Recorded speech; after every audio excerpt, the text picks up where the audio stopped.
तो बच्चों पार्ट 1 में हमने किसके बारे में पढ़ा था? मैकेविटी के बारे में। यस, और ये जो पोएम है ये किसने लिखी है? टी.एस. एलियट सर ने। ठीक है, तो इन्होंने बताया था कि आपने कभी अपने कैट के बारे में कोई मिस्टीरियस चीज़ नोट की है? ठीक है, तो मैकेविटी जो है बच्चों, वो जो एक बिल्ला है वो क्या है? एक रहस्यमय बिल्ला है। ठीक है, तो हम आज उसके बारे में कंटिन्यू पढ़ेंगे। चलिए शुरू करते हैं। Macavity, Macavity, there is no one like Macavity. Writer क्या कह रहा है कि मैकेविटी, मैकेविटी, मैकेविटी जैसा यहाँ पर कोई भी नहीं है। He is broken every human law। वो क्या करते हैं? हर एक ह्यूमन लॉ को वो क्या करता है? मानवीय जितने भी कानून है उन सबको क्या करता है? तोड़ देता है।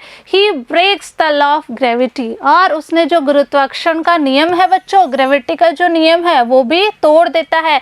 His powers of levitation would make a फकीर stare। और उसका जो बच्चों हवा में उड़ने की जो शक्ति है, लेविटेशन इन्हें हवा में बिना किसी सहारे के उड़ना, वो जब एक फकीर देखता है तो वो फकीर देखकर क्या हो जाता है बच्चों? आश्चर्यचकित हो जाता है। And when you reach the scene of crime, Macavity is not there। और जब आप वहाँ पहुँचते हैं जहाँ पे कोई अपराध होता है यानी कोई क्राइम होता है, तो वहाँ पे मैकेविटी हमको नहीं मिलता है। You may seek him in the basement। आप उसको कहाँ देख सकते हैं? बेसमेंट में, तलघर में। You may look up in the air। आप उसको हवा में भी देख सकते हैं। But I tell you once and once again, लेकिन मैं आपको एक बार फिर और फिर एक बार बता रहा हूँ, Macavity is not there. Macavity वहाँ पर नहीं मिलता है। देखिए बच्चों फोटो में मैकेविटी ने कैप भी लगा रखी है। ठीक है, आगे चलते हैं। Macavity is a ginger cat. Macavity क्या है बच्चों? एक ब्राउन कलर का, भूरे कलर का बिल्ला है। He is very tall and thin. वो बहुत लंबा है, टॉल एंड थिन यानी पतला सा है। You would know him if you saw him। अगर आप उसको देखते तो श्योरली आप उसके बारे में जान जाते। For his eyes are sunken in। क्योंकि उसकी जो आंखें हैं बच्चों अंदर की तरफ धसी हुई है। His brow is deeply lined with thought। और उसकी जो आईब्रोज है, उसके आईब्रोज देख के ऐसा लगता है कि वो कुछ सोच विचार कर रहा है। थॉट यानी सोचना।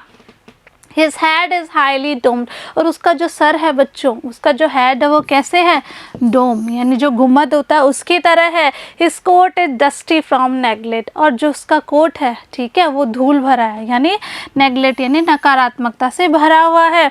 His whiskers are uncombed। और उसके जो विस्कर्स हैं, विस्कर्स मतलब बच्चों ये देखिए जो कैट होती है, ठीक है, उसके छोटे छोटे जो बाल होते हैं फेस पे, ठीक है, किसी के छोटे होते हैं किसी के बड़े होते हैं, तो उनको क्या कहा जाता है? विस्कर्स। ठीक है, तो वो अनकॉम्ड है बच्चों।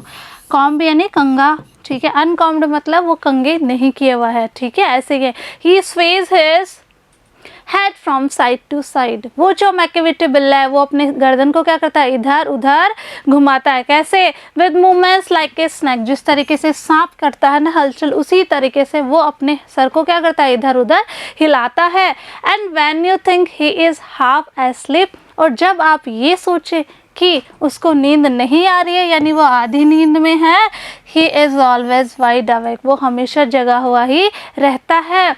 Macavity, Macavity, there is no one like Macavity. Writer फिर से कह रहे हैं कि मैकेविटी, मैकेविटी, मैकेविटी जैसा और कोई दूसरा नहीं है। For he is a find in feline shape. बच्चों वो क्या है? बिल्लियों की प्रजाति में एक पिशाच यानी भूत है। ए मॉन्स्टर ऑफ डिप्रेविटी। ठीक है, वो क्या है? मॉन्स्टर है, भूत है। You may meet him in a by street, you may see him in the square। आप उससे गलियों में भी मिल सकते हैं। But when a crime is discovered, लेकिन जब भी कोई भी अपराध होता है, then Macavity is not there। तो मैकेविटी वहाँ से गायब हो जाता है, वहाँ पर नहीं मिलता है। किसने लिखी पोएम? टी.एस. एलियट सर ने। ठीक है, तो इस तरीके से बच्चों ये जो पोएम है हमें क्या मोरल दे रही है मैकेविटी के थ्रू? इसका यही मोरल है बच्चों, हमें नेगेटिविटी से क्या रहना चाहिए? दूर रहना चाहिए। जितनी भी नकारात्मकता है बच्चों, नेगेटिव एनर्जी जो है, उससे हमें क्या रहना चाहिए? दूर रहना चाहिए। ठीक है, क्वेश्चन देख लेते हैं। What is Macavity called? Macavity को क्या कहा जाता है? हिडन पा। Second question, how tall and healthy is Macavity? Macavity is very tall and thin. Clear? तो आपको ये वर्ड मीनिंग्स और ये क्वेश्चन आंसर्स कर लेने हैं। मैं मिलूंगी आपसे नेक्स्ट वीडियो में। तब तक के लिए पढ़ते रहिए, आगे बढ़ते रहिए and keep smiling. Thank you.